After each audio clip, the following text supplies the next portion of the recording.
Welcome to your next step up the self-publishing mountain. I'm Matilda Swift, author of quintessentially British cozy mysteries. And I'm Samantha Cummings, author of young adult books about magic, myths and monsters. I've written the books, Changed their covers, tweaked their blurbs, tried tools from a dozen ads courses. and I'm still not seeing success. Now, we're working together to plot and plan our way from barely making ends meet to pulling in a living wage. Join us on our journey where we'll be mastering the pen to snag that paycheck. Hello, and welcome to Pen to Paycheck Authors Podcast. I'm Samantha Cummings, here with my co-host Matilda Swift, and we're here to write our way to financial success. We're two indie authors with over a dozen books between us and still a long way to go towards the quit the day job dream. If that sounds familiar, listen along for our mastery through missteps journey. Each week we cover a topic to help along the way. This week's topic is R&D. But before that, what are your wins and whinges of the week? I feel like I am sort of wriggling uncomfortably in the midst of a lot of wins and whinges, and I don't quite know where I'm landing. I have had loads of wins this week. I mean, it's my birthday this week, so absolutely fantastic, like wonderful Woohoo! on a personal front. Happy birthday! I went to a rug tufting workshop all day for my birthday present for my parents, and made an amazing rug, which, I mean, not to toot my own home, but it is the world's best rug. I have seen a And picture. I got a phenomenal, it's like incomparable. I got an amazing present from my brother to go to Agatha Christie's sort of little retreat place to go and do some writing there, a little holiday. So, and just tons of other lovely like cards and gifts and a wonderful time. So that has been really good. And I think it's unrelated to my birthday. I think partly it's what we're sort of talking about in the podcast, but also maybe something in the back of my mind has sort of settled into contemplation of the passing of time or you know, landmarks in your life. But I do feel like I am itching to take the next steps in my writing career in a way that a couple of weeks ago maybe felt really positive, and this week is feeling a little bit like I'm not quite sure how to push through the next barrier. And I think how to do it is like things that we have planned. So we had our mastermind day today, and we've got lots of great plans to do it. But I do find myself feeling, maybe for the first time in quite a while, not racing ahead. I feel like I'm like, my wheels are getting a bit, and I'm not quite sure why. How about you? Yeah, I have lots of wins. I think the whinge is probably the same. I also feel like I'm ready to move ahead. I think that we're both feeling like the hesitancy of not knowing what the next step is going to look like, because the next step is going to be like literally moving further than we've moved. Like, we've already come so far this year, and next year is going to be completely different, and I can tell, I know it is, but I don't know what to expect. So that's kind of my hesitancy, is a little bit of, maybe a bit of fear. It is excitement, but yeah, a little bit of uncertainty feels very strange. I've had a great win this week in that I am currently planning my next book. Not the next book that's being released. Let's not talk about my schedule. But my next book that I'm just writing. And I was kind of doing some planning work this week, and I was just kind of like tootling along, trying to write a synopsis. And I wrote the whole synopsis. I know exactly what happens in this book. I didn't know when I started writing the synopsis. I was like, I have no clue. Like, I have a couple of scenes, a kind of basic grasp of what I want it to be.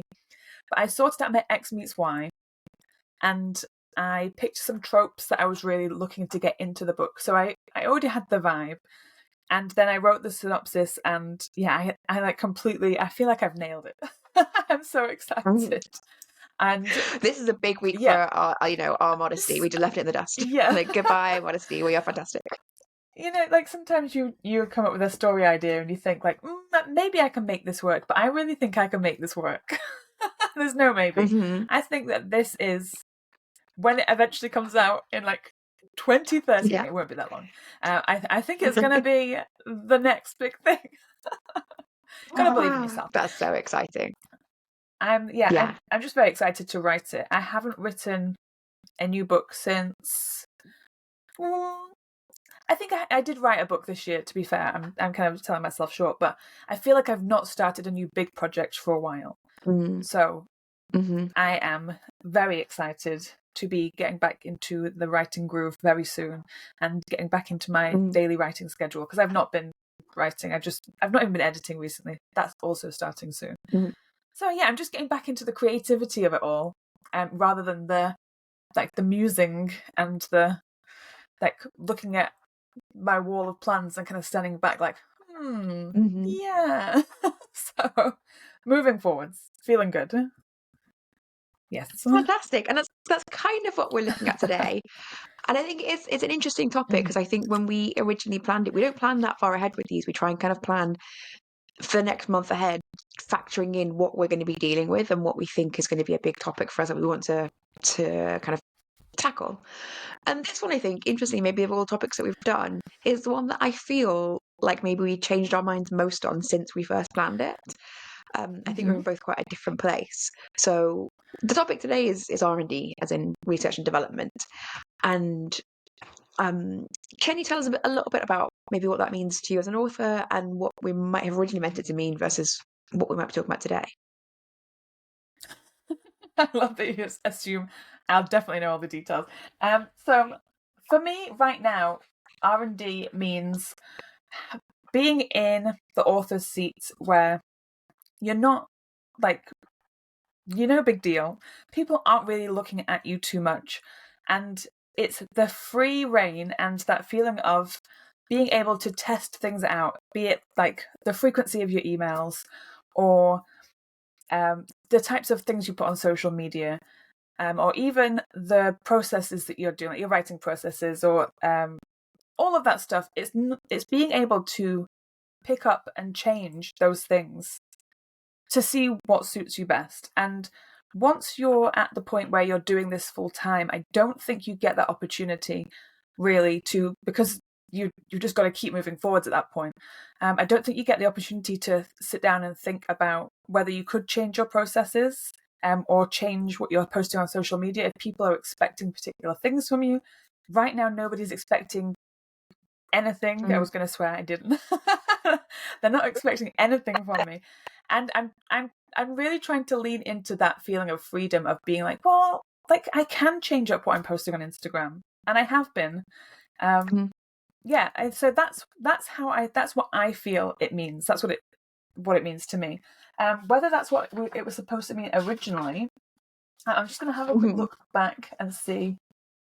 Yeah, so the thing I originally wrote in my notebook when we were talking about this. Yeah, it's I put here like the ability to try new things without the need to commit. So I think I nailed it. Yeah, but I feel like, given what we've kind of been talking around today, it does feel a little bit like we're maybe both ready for that stage to maybe feel a little bit firmer under your feet.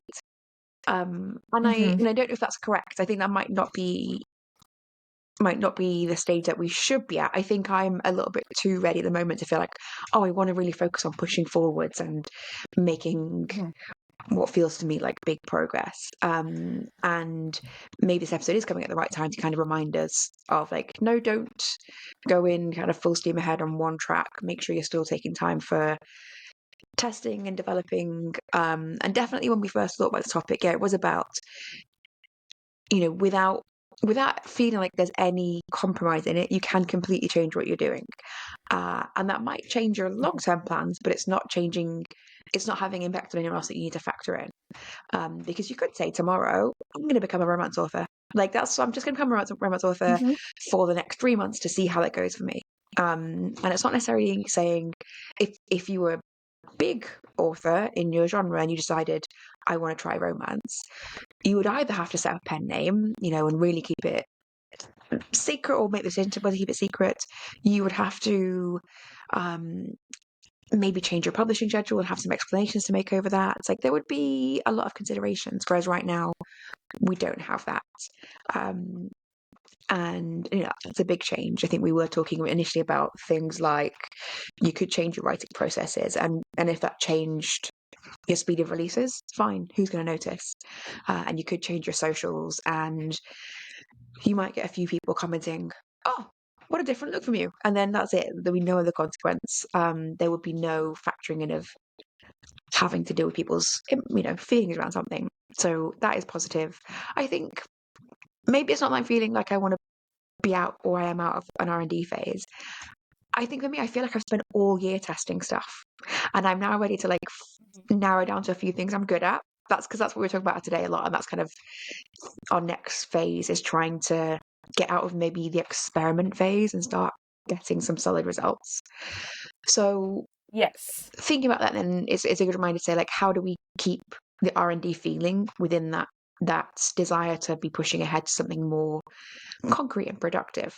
And I know you said you'd got some notes on this. I feel like I haven't got notes on it because I'm just so kind of trying to wrap my head around how I can make progress in some things, keep writing, and keep tackling new stuff and keep trying. And I'm sure I have got some ideas, but nothing that I feel really confident about. And I think had we talked about this a couple of weeks ago, I'd have felt more confident. And now I'm feeling like, I don't know. I'm unsettled about where I'm at right now.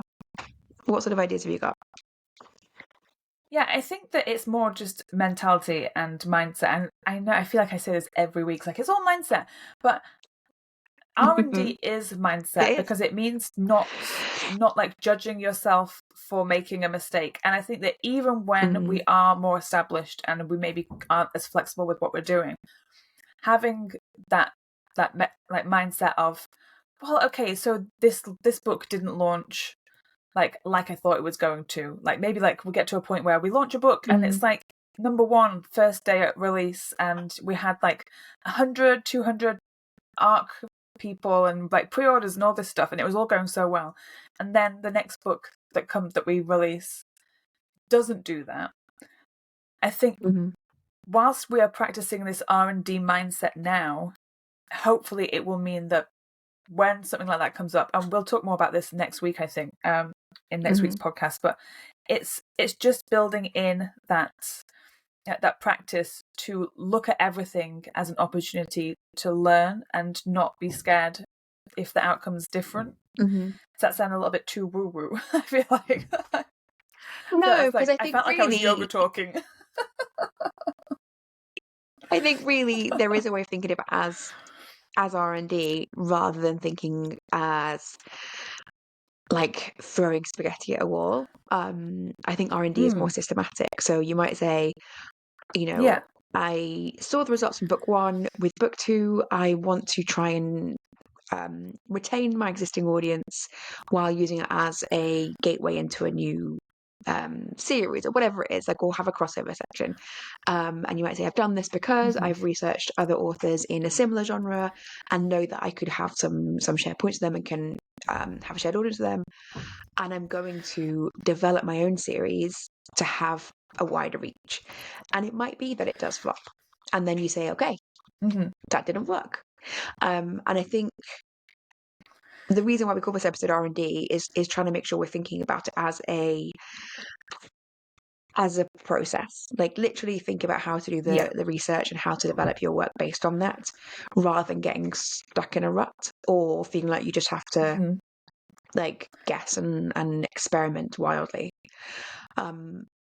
So there was a really, really good episode of I want to say it's Wish I'd Known this week from Lynn Morrison and her co-writer. So Lynn is a person who runs the Cozy Clubhouse that I mentioned a few times. She listens, so hi Lynn if you're listening.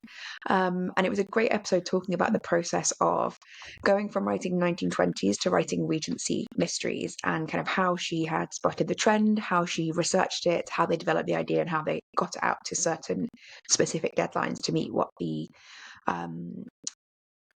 audience expectations would be and how they could catch the best audience.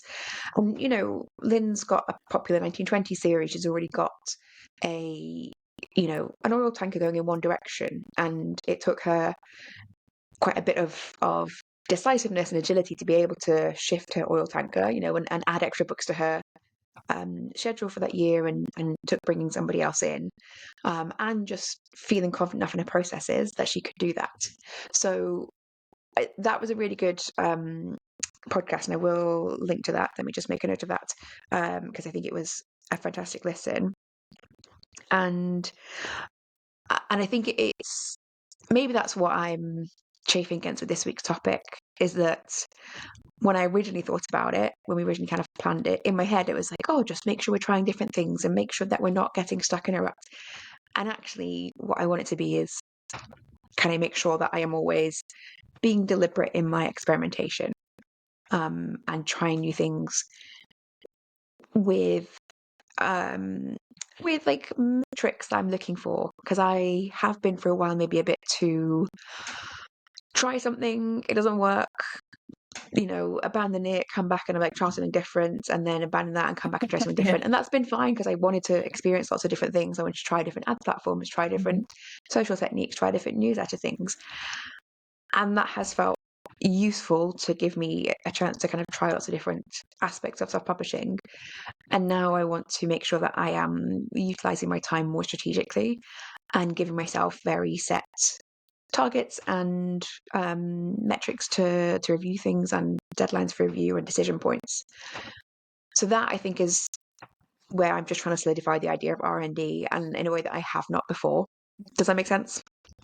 Yeah, that does make sense. And yeah, I think you're right. It's just having, we were talking about this today in our mastermind meeting, it was particularly about ads, which obviously we're always talking about Facebook ads and stuff, and how like you're so tempted to, if a Facebook ad isn't performing well, just pull the plug and just say, well, screw it, like it's not working, just finish it now.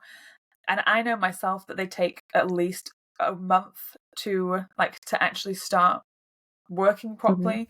And I know myself that I have definitely pulled the plug before it's got to that, just because it wasn't the immediate result that I wanted. So I just thought, screw it. Yeah. I'm just going to save the money instead of spending it.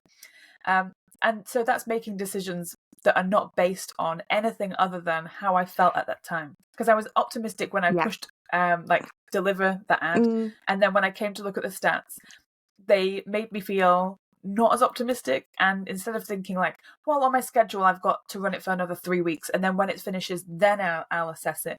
But, I haven't done that. So yeah, I think it is like trying to stick to our guns. I've made a lot of decisions based on feelings because I could.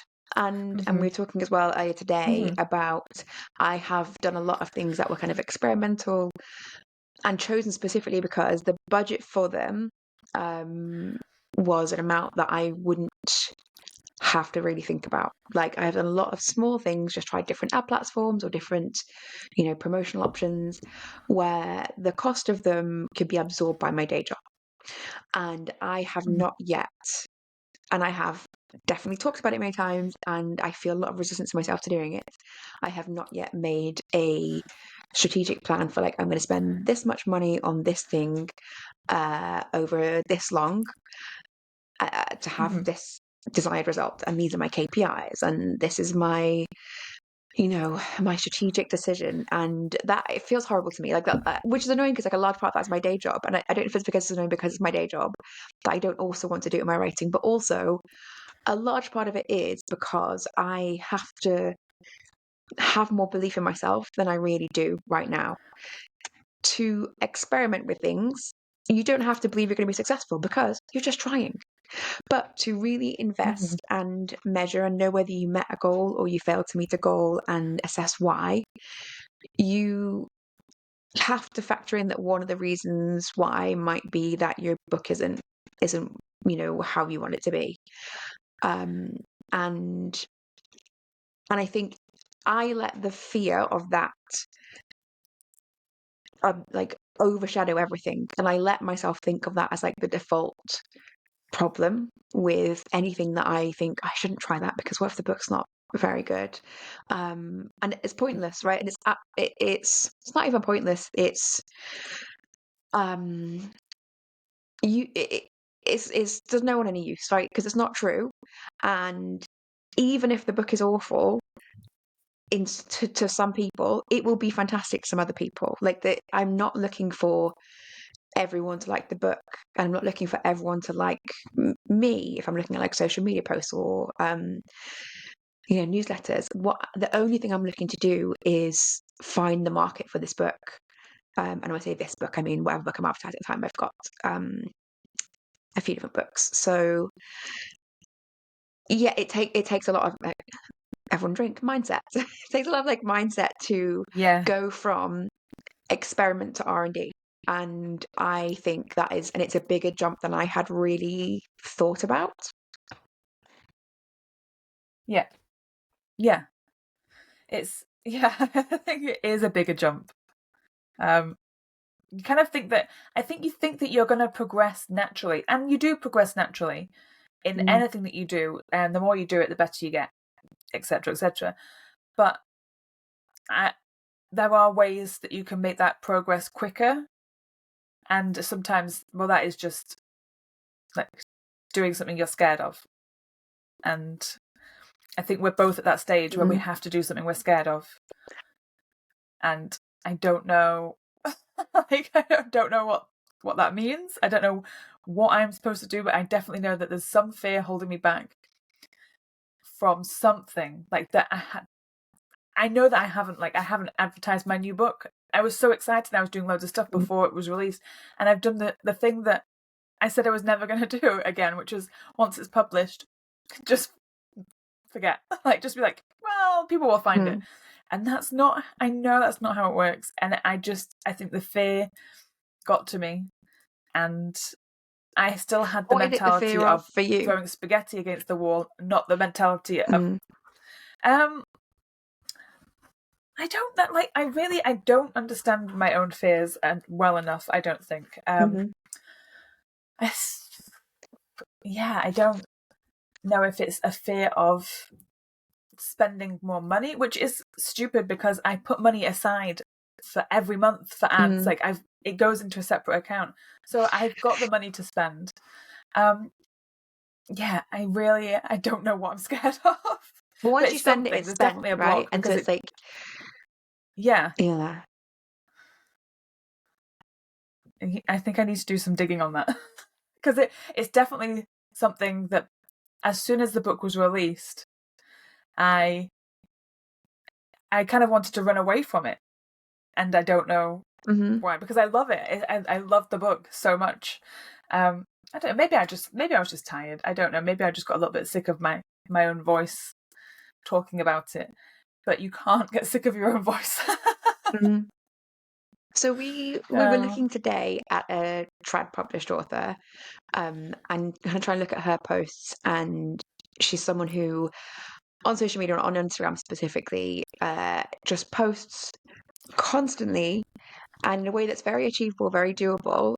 Though there's kind of backstory to her building an audience of being a book, like a bookstagrammer. But she posts constantly about her books, and people love it. And we were trying to kind of look at that and think, what's stopping us from doing that? And what's the mental block? Because I think that's maybe the stage that we're at, is that it's and that's maybe what's feeling a bit uncomfortable about this, like the stage I'm at now, is there's nothing holding me back except for myself. And this isn't like an 80s karate film. Like, I cannot fight myself by like waxing a car. I need to figure out some sort of process for really getting past this, what feels like a block, because there is literally nothing else stopping me. I also have money saved. I have money saved specifically to put towards my self-publishing business. I just don't believe I will do it in the right way, is my issue. And I know we talked about this before, like, I'm very keen to do things in the right way, and not make an avoidable mistake, and that is just then making me do nothing, which is absolutely a waste of my time. So we have got plans in place to do some things over the next few months. Like, we're really making a big push towards the end of this year to kind of push past the final hurdles in our way. But I do think we maybe haven't factored enough of the mindset side of things, and thinking about, why aren't we raring to go? Like, why aren't we saying how amazing? I have got books lined up. I have got money in the bank. I have got all the skills. Yeah. Let's go. Yeah. I think I know what my hesitancy is, and this is like going to be a therapy session for sure. Mhm. It's been a very therapy day. Don't like. I know, and I'm such. I'm gonna say this is because I'm a Gemini, because I love being woo woo like crazy person. But I'm such a dual personality person. So we were talking about the weekends that we've had and how we've really stepped into like our creative geniuses. We both had very like people heavy weekends, talking to strangers and just being like really out there and feeling like getting a really good feedback from just talking to people, not even about writing. Like, I haven't really spoken to anybody about books, but just Just talking building to community. people. Yes, exactly. Like just talking to neighbors and all sorts of things. And I love that part of my life, and I go out of my way to do it. And I have really fostered that part of my personality over the last few years, because I knew that I think probably because of the pandemic, had put a lot of walls up, and I wasn't seeing anybody. I wasn't being social, and it didn't feel great. So over the last few years, I've really put myself out there and started going like to a coffee shop of my own and talking to strangers, and I love doing that. Like like turning into like my granddad used to be that sort of person. He would just go out and talk to anybody that he met, and it used to be really embarrassing. And now all of a sudden, I'm that person. Just talk to anyone. And I love that. But so that's like the good part of my personality, where I'm very outgoing. I don't think anybody would think I was shy or introverted or anything. And then I've got a part of my personality which I think I solely reserve for my like authorship. And that is the part of my personality where I am so scared of anybody really looking at me. And this comes from being a kid, and I like there's such vivid memories of being told that I'd done things wrong in front of the class, and me wanting to do things like sing a solo in the little musical that we were doing. It wasn't even a musical, like a little music festival, and I wanted to sing a little solo, but I was too scared to do it in front of the class. So the teacher said, well, then you can't do it. So instead of like coaching me through fear, like the fear got distilled, and I've carried this my whole life. Okay. And this is like a fear of anybody looking at me. So the idea of, because I always think, if you're an author, you go and do panels and you'll go and talk to people about writing and talk about your books. That's one of my deepest fears, is sitting on a stage and people asking me about my own books. And which is weird, because it's exactly what we do right now. Like we do that every week. I know. It's more like a live. It's like a live thing. It's like if somebody asks me, I'm just like, no, I don't edit don't talk to me about it. This is live. I know. But it's such a stupid thing to carry around. And I have this imaginary scenario in my head where I'm supposed to go on stage and talk in front of an audience and be on a panel and talk about books. And I'm at the door ready to go in, and I'm like frozen with fear because I'm going to have to walk past these people up onto the stage and then like sit down and have everyone look at me. And that's kind of how I feel about doing the next steps on social media and things like that, is that I'm at the door, and that this is such a long-winded way to get there. I'm at the door. No, but I think it's a really good illustration of it. Yeah. I can't quite bring myself to turn the handle, because as soon as I walk in, everyone's going to turn and look at me. And that's the fear, that I'm at that part, and I need to totally just break through it, because like I say, I have this other part of my personality that goes out and talks to strangers. I don't know why those two parts of me can't mesh into one superhuman person. But you're in control of that, because I also really love that. And I often find it bizarre when people say, oh, you're such an extrovert, like you're so chatty and friendly. I was like, I'm absolutely not. I really love conversations, and I also love talking to strangers and like really building community. Like I have very strong instinct towards doing that. But often it's in situations that I can control, and I can just walk away from. I love going into a shop and just like chatting to the shopkeeper, because Oh, you'll me never see them too. again. And like there's no Yeah. requirement in that conversation. You get to just ask. Also, I'm so nosy. And people mostly just answer whatever you ask them. And I think not everyone knows Oh, that. You can ask people anything and they'll just tell yeah. you, which I love. Yeah. Me But too. Yes. but again, I'm very much in control of that. I can walk away. And there's like an anonymous factor to it that you lose if you Hmm. publish your books and everyone has read them, then you Yeah. can't undo that. And what if it's not Hmm. a good enough book? And what if you said something really stupid in the book? I don't even think I have this fear literally, or I've not articulated this fear to myself, but it does feel like I am so comfortable and really happy with a sense of an anonymity. And Hmm. I feel bold and big inside anonymity, and I don't feel that outside of it. So I think, Hmm. yeah, maybe I have a similar block in that it's not that I don't really want to take the next step because of that, but it's that I feel an uncertainty of what's the next step because it's not a place I normally inhabit. I inhabit a space of like Yes. confident, exuberant anonymity that I will, and I don't know what's on the other side Yes. of it. No. Oh, this is a good therapy session. Yeah, I feel I know. I'm really good at therapy. I don't take it, but I just feel like I could be a therapist myself. I know all the words. That's how I it know all the works. words. I watched enough TV. Yeah, you So say the yeah. words and you charge the money. Yeah, I say the words. Yeah. I feel like this about everything in life. This is just a well-known thing. It's like once you've done the thing, it becomes less scary, Mm-hmm. and all of a sudden Mm. you can't remember why you were scared of it in the first place. Next week, I am going to a book fair, and I'm not going as an author. I'm going as a bookseller because I sell children's books on the side. Because who doesn't need multiple businesses, Mm-hmm. you know? Um, Yeah. but I am going to take a handful of my own books anyway, and I'm going to see if I can sell them. And that to me is going to be like a Mm-hmm. bit of an icebreaker into being an outside author, because I want to be Mm-hmm. like the famous author of my town. Like I want everybody to know that that's who I am. And the You only live way too to close to do Alan it, Garner for that. You can't be the famous author when you live very near Alan Garner. do you know, never see Alan knocking around. Where is he? He's too busy being grumpy up in his house and Mm. I would knocking assume Lord of so, the yeah. Rings whenever he Wandering gets a the edge. chance. Yeah, so screw him. Sorry, Alan. And I'm going to be the new famous author. It's me. And You were the new yeah, Alan the only Garner. way to do it, I'm the new Alan Garner.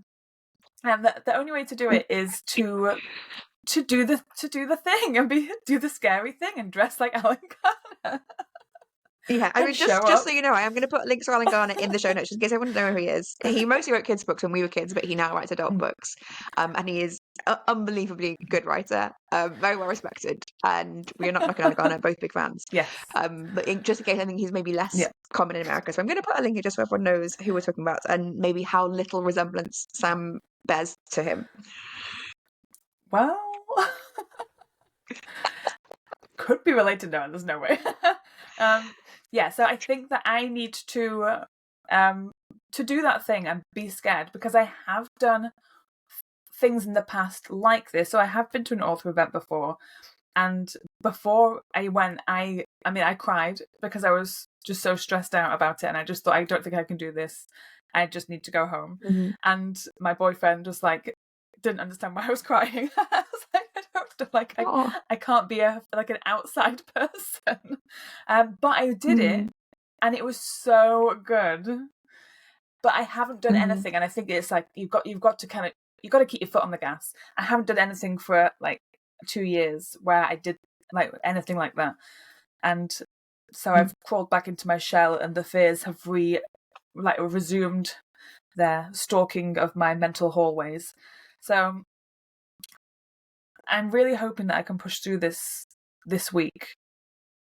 And next week when we come together, I can be like, hey, I therapied myself and now I am the most famous author in town.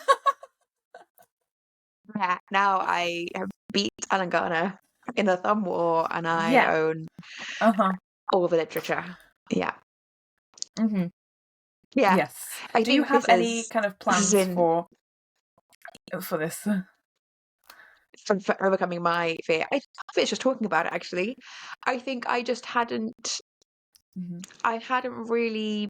It's a hard thing to kind of think about by yourself because you're inside your own head, and all I had was a sort of odd feeling Mm-hmm. of not being very settled and feeling a bit odd in that like everything is going according to plan and everything is going well, and yet I was like, I'm uncomfortable and I don't think I'm doing things that I should be doing, and I think that I could be doing more. And there's just a lot of like feeling of sort of an grouchiness inside myself of I'm Mm-hmm. not quite on the right track.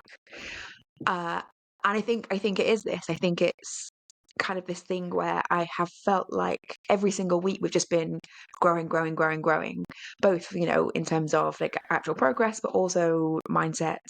And then it has felt odd that I'm suddenly feeling a bit stalled and really out of nowhere. Like it really has been when we came to like look at this topic this week. I was like, oh, I don't like this topic. I don't know why I picked it. It doesn't feel like a positive thing, and I can't quite find a way into it. And I think part of it is that, yeah, it's sort of like just triggered an understanding of something that I wasn't quite confronting. So hopefully this episode's Mm-hmm. been useful for people, even though it wasn't really a topic we said it would be on. But it kind of is, right? It's about like how to I make don't that know. change between We experimentation and professionalization. Yeah, we've researched and developed ourselves. Yeah.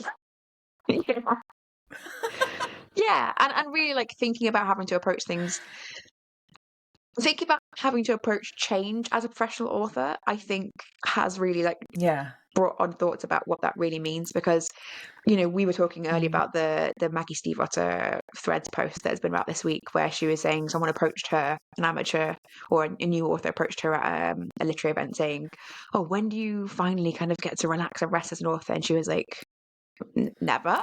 Like, you're just constantly Yeah. hardworking and like, always changing, always trying new things and always experimenting. And I Mm. think I until now in this podcast, we've been doing so much development and so much change that it has really felt like I was kind of moving towards an end point. And not literally, but like Mm-hmm. that's definitely the feeling I've had in my body, right? Is that we're moving towards this end point of I will go from being a caterpillar to a butterfly. But like Yeah. the day that a butterfly emerges is just like that's day one of your life as a butterfly. Then something tries to eat you and you've got to find a new flower and it's raining, and then you don't have Mm-hmm. any friends and you've got like a weird pattern on your wings. Like there's still a lot of stuff to do as a butterfly, that I am maybe now able to see over the hill, like over the crest of the hill towards, and that is making me think, oh, I need to process and think and wriggle around in my cocoon a bit before I may be ready to be a butterfly quite yet. So we've had so many Yeah. metaphors tonight. Yeah. This is always a sign of There's like a tricky topic, is when such we have like never-ending torturous metaphors. They'll make sense eventually. They'll make sense eventually. Yeah. We're I think we should writers. have We're like, trying to, people get like an come up explicit with something explicit content poetic. tag. We should have like an extended Yeah. metaphor tag. But like, be aware, this podcast Yeah. contains very strained metaphors. Yeah. Yeah, so we should definitely do that. So do you feel like we have covered everything we're going to cover in today's very Yeah. strange I mean, topic? good luck for anyone trying to get anything out of this one. Okay. I hope it's. Yes. I don't know. I think it is useful, and I think it has been useful to me anyway. And I think it kind of covers Yeah. Oh, the deeper 100%. part of R&D. Mm. Yeah. I definitely feel like I'm coming out of today, like our whole mastermind day that we've had, and this podcast, I feel like I am metamorphosizing, and I don't know what into, but I can feel the Cockroach, changes, maybe. Who knows? and Yeah. just be a cockroach. Who knows? And and I'll take that life, sure. So for next week's topic, we are continuing with our series on professionalising with an episode on contingency planning. Do you have any thoughts on that? Yes, I think it's much less existential, so I think it'll actually be a more practical podcast episode. I'm expecting far fewer metaphors. It is a useful one for me at this time, and maybe ties into what we kind of been thinking about today a little bit, in that it's just a way to make sure that my responses to problems is not driven by emotion. I want to have plans in place Yes. for if I have sales at this level and they suddenly dip. Here's a list of 5 steps to go through to check what might be the cause, rather than being like, let me turn on off all of my ads and let me change all my covers. I don't want to do that, and I'm very wary that I could do that. So I think just now, maybe it's also part of R&D, is like just now before it is life and death and my literal mortgage payment, I want to make sure I've got time to plan through a better process for dealing with problems. Is that the same for you? Yes. Yeah, I think that's a great kind of way to put it, especially the money thing, because like I wasn't even thinking about money, but now I'm thinking like I should make sure I have a credit card just in case, I need to borrow some money and pay a bill. But yeah, it is things like that, and it's things like, I think we've talked about this when we were talking about what we're going to cover in this topic. It's things like, what do you do if your KDP account gets closed down? And I think it's even practical things like, what do you do if your computer breaks? Have you backed up your computer? What are your backup processes? Have you got all of your books stored elsewhere? And yeah, it's definitely going to be a very practical feel very stressed now just hearing about that. Yes, sorry. Yeah. I backed up my computer last weekend, so I'm feeling great. Yeah, a nice practical episode where we can all learn the right and wrong ways to do things and go away feeling like we are unflappable and we are robust enough to take on anything Amazon throws at us. I am. I think I'm really expecting to start a list of contingency plans that I then my mind keeps working over. I keep adding to it ongoing, so that when I kind of reach a hint of problem, I would then be like, you know what, if this is worse, how would I want to be dealing with it? I am feeling very excited about next week's episode. Exactly what I need to feel more in control, which I think is maybe where I need to be right now. It's just feeling a little bit more control of things, the unknowable. Yes. Yeah. Yeah. Perfect. Well, thank you very much for listening, everybody, and for being here in general. Don't forget to subscribe and drop us a review. Follow us on social media. We are on Instagram. We are on Threads, I think. Well, I think Instagram just posted Threads. We are on Facebook. And we are still uploading to YouTube as quickly as possible, but my internet is shocking right now and I don't want to talk about it. So thank you very much, and we will catch you next week. Goodbye. Goodbye. You've been listening to Pen to Paycheck Authors. Stay tuned for our next episode, and don't forget to subscribe to learn how to write your way to financial success.